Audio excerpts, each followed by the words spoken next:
यानी कि फिर लगी सेंध। सतना में बीजेपी ने एक बार फिर उलटफेर कर दिया। कांग्रेस की दो पार्षद बीजेपी में शामिल हो गई। माया कोल और अर्चना गुप्ता ने बीजेपी की सदस्यता ले ली। दरअसल सतना नगर निगम के सभापति राजेश चतुर्वेदी के खिलाफ कांग्रेस पार्षदों ने अविश्वास प्रस्ताव लगाया है। सोमवार को 18 पार्षदों ने कलेक्टर को ज्ञापन सौंपा और सभापति पर गंभीर आरोप लगाए थे। इस बीच खबर आई कि पार्षद माया कोल 24 घंटे से लापता है। फिर अचानक भोपाल में प्रदेश भाजपा कार्यालय में सतना नगर निगम के दो पार्षदों ने बीजेपी ज्वाइन कर ली। इसमें माया कोल भी शामिल है। साथ ही पूर्व पार्षद इंजीनियर केएल यादव, अनिल गुप्ता भी बीजेपी में शामिल हो गए। बीजेपी प्रदेश अध्यक्ष वीडी शर्मा ने सभी को भाजपा में शामिल कराया। ऐसे में कांग्रेस इसे बीजेपी की साजिश करार दे रही है। ये भी बता दें कि सतना नगर निगम में कुल 45 पार्षद हैं।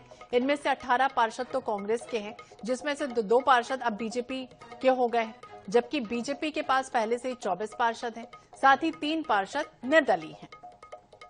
तो लगातार ये पूरा मामला तूल पकड़े हुआ है।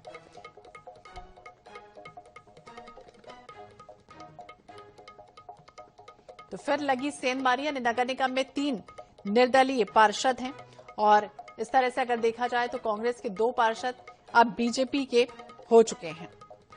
तो लगातार ये पूरा मामला तूल पकड़े हुआ है। आज देखना होगा क्या कुछ होता है, लेकिन लगातार पहले तो लापता जो पार्षद हो गए थे उनकी तलाश की जा रही थी और अब ये बात सामने आई है कि अब वो बीजेपी के हो चुके हैं।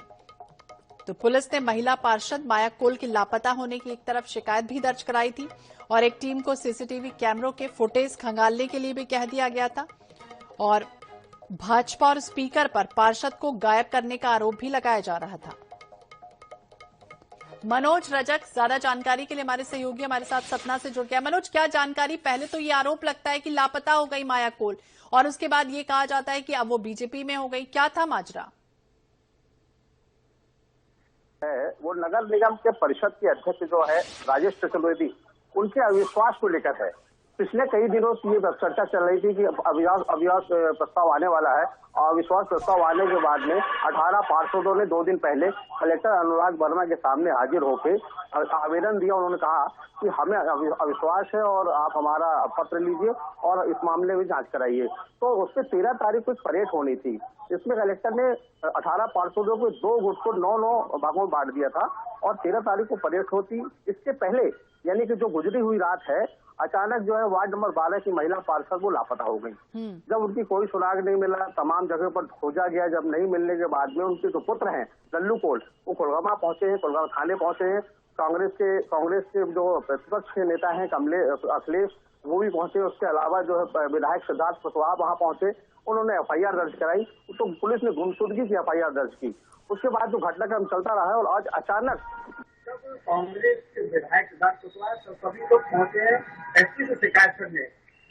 तब ये जानकारी आई है कि वो महिला पार्षद है, उन्होंने जो है वो भारतीय जनता पार्टी को ज्वाइन कर लिया है। अब 2 पार्षदों में ज्वाइन होने की बात आई है।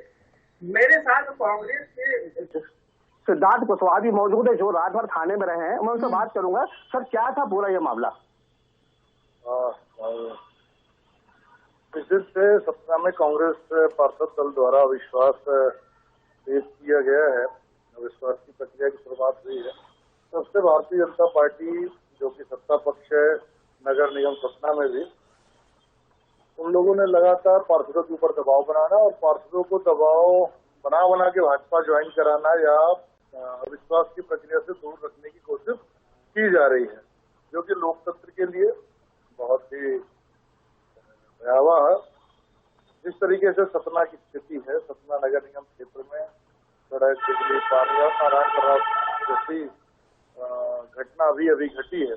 इन सब देश के जनहित के मुद्दों पर कांग्रेस के पार्षदों ने कई बार अपनी बात रखने की कोशिश की।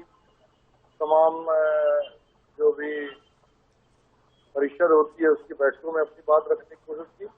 जब लगातार अनदेखी हो रही है, लगातार अनसुना हो रहा है, पार्षदों की बातों को सुना नहीं जा रहा है और शहर के आम आदमियों की परेशानी को देखकर ये जो अविश्वास है उसको लेकर है और उसको वो रोकना चाहते हैं।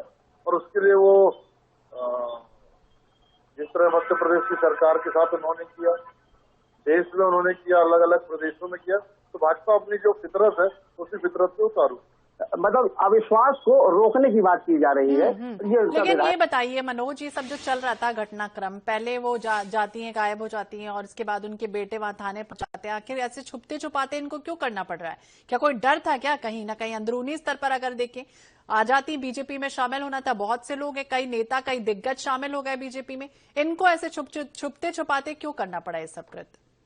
देखिए, इसी बात को लेकर कांग्रेस बड़ी अचरज में है कि आखिर इस तरह का घटनाक्रम कांग्रेस के पार्षद के साथ क्यों हो गया है। जबकि पिछले 2-3 दिन पहले सभी पार्षद खुलकर कलेक्टर के पास गए थे और वहां पर ज्ञापन सौंपा था और इस बात की कांग्रेस के जो लोग हैं जांच करने की मांग कर रहे हैं कि आखिर घटनाक्रम किस तरह से घटा, क्यों ऐसा किया गया। तमाम लोग सर्किट हाउस में भी इकट्ठा हो रहे हैं, देखते हैं आगे क्या होता है। जी बिल्कुल, देखना होगा आगे क्या कुछ होता है। बहुत बहुत शुक्रिया जानकारी के लिए मनोज। तो एक बार फिर से सेंधमारी की गई है, 3 पार्षद निर्दलीय हैं तो 2 अब बीजेपी के हो गए।